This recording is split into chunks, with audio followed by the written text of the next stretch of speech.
ইতিহাসের পাতায় আরও একবার প্রত্যেককে স্বাগত জানাই।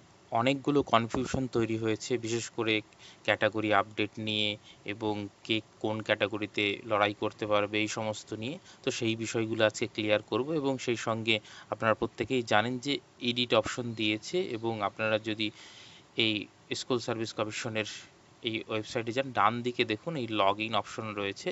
এইখানে লগ ইন করে কিন্তু আপনি আপনার নাম, ডেট অফ বার্থ, জেন্ডার এবং ফটো উইথ সিগনেচার এই কটা জিনিসই চেঞ্জ করতে পারবেন। বাকি কোনো ইনফরমেশন একাডেমিক বা অন্য কোনো কিছু আপনি কিন্তু পরিবর্তন করতে পারবেন না। ভুল হলে সেটা ভুলই আপাতত থাকবে।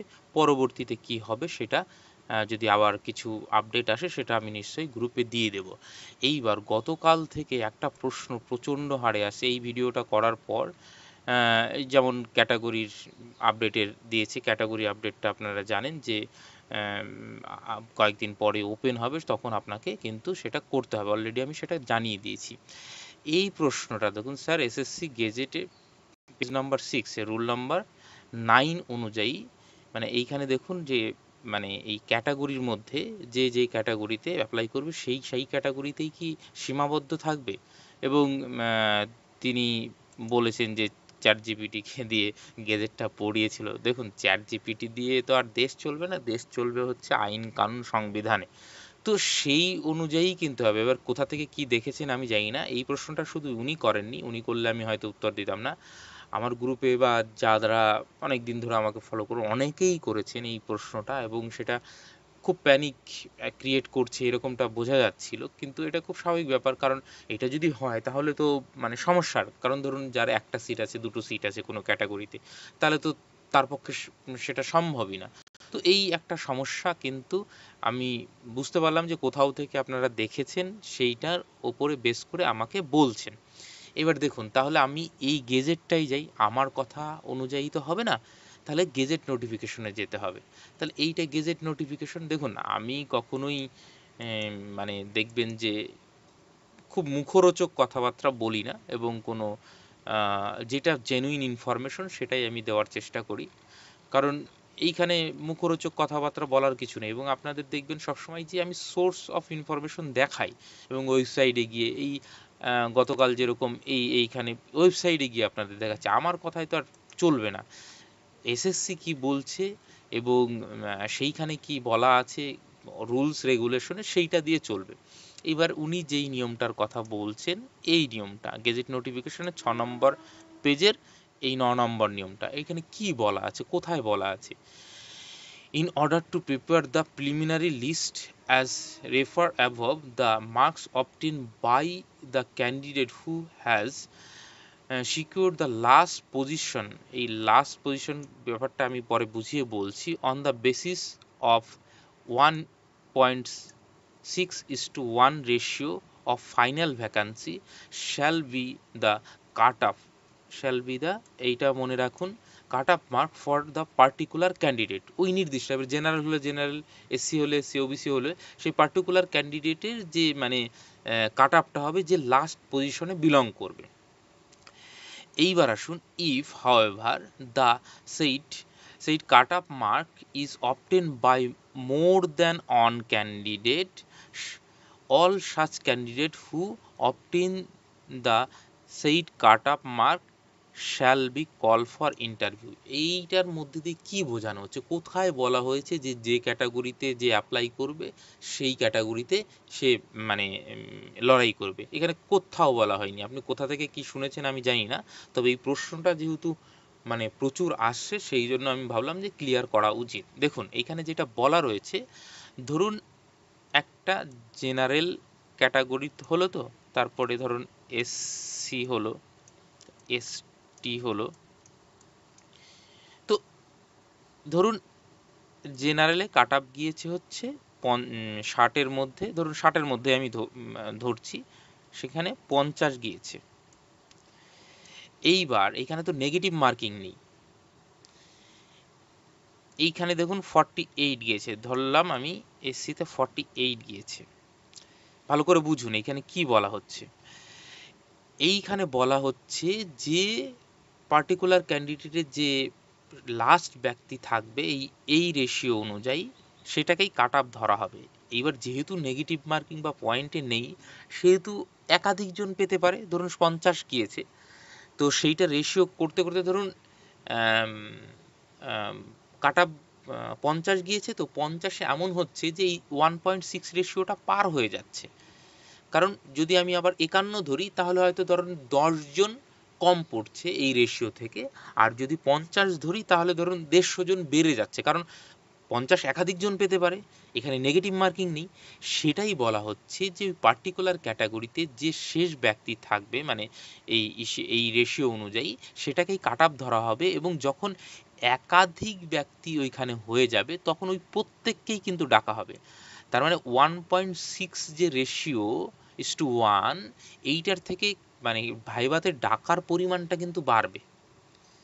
কেন বাড়বে? ওই যে বললাম যে ধরুন 50 কাট আপ ধরছি মানেই কি, আমি 50 যতজন পাবে পরে, সেটা যদি অনেকটাও বেশি হয়ে যায়, প্রত্যেককেই কিন্তু ডাকা হবে।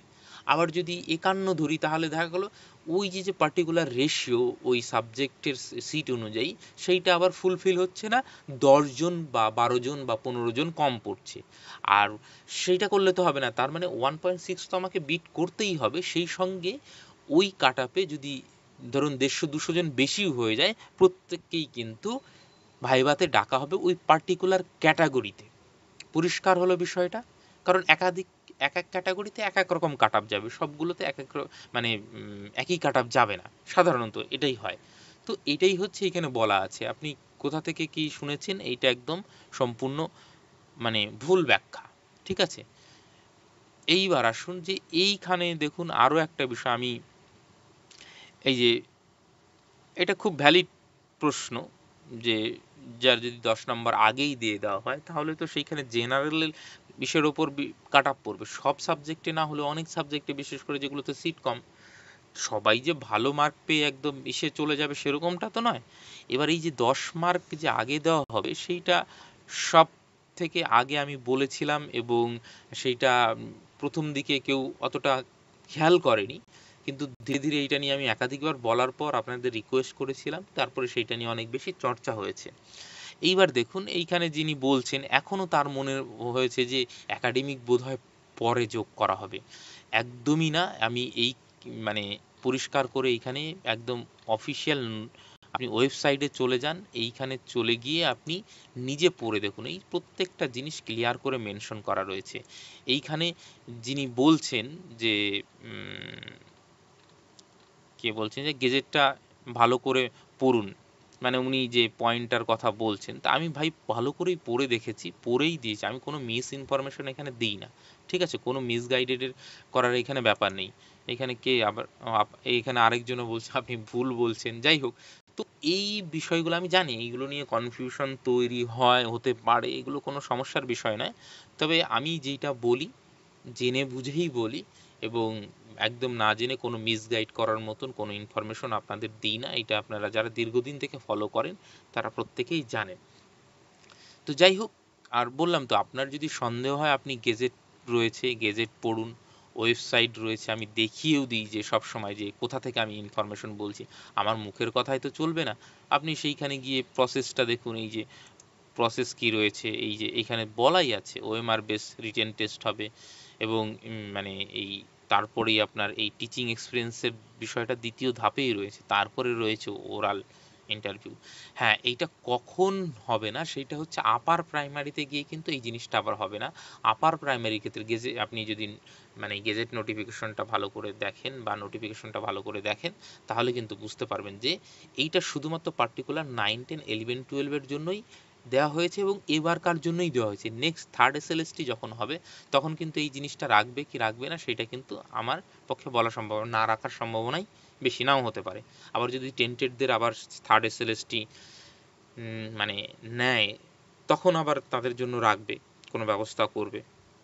তো এইটা মানে সরকার চেঞ্জ করতে পারে যে কোনো সময়, সেটা সরকারের ওপর ডিপেন্ড করছে। যাই হোক, আশা করি আপনাদের সমস্ত ডাউটগুলো ক্লিয়ার করতে পারলাম। হ্যাঁ, আরও অনেকগুলো প্রশ্ন থেকে গেছে, সেগুলোর প্রশ্ন আমি অ্যান্সার দিয়ে দেবো, যে ওবিসি এ ছিল বি হয়েছে, বি ছিল এ হয়েছে, তাদের কি হবে।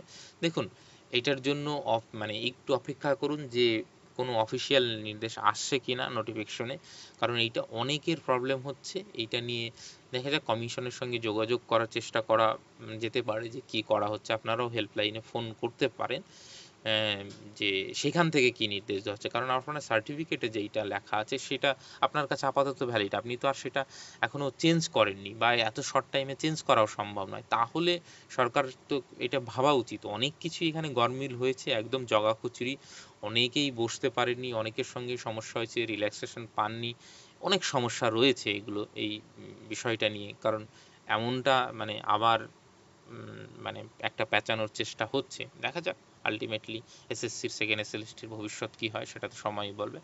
Thank you.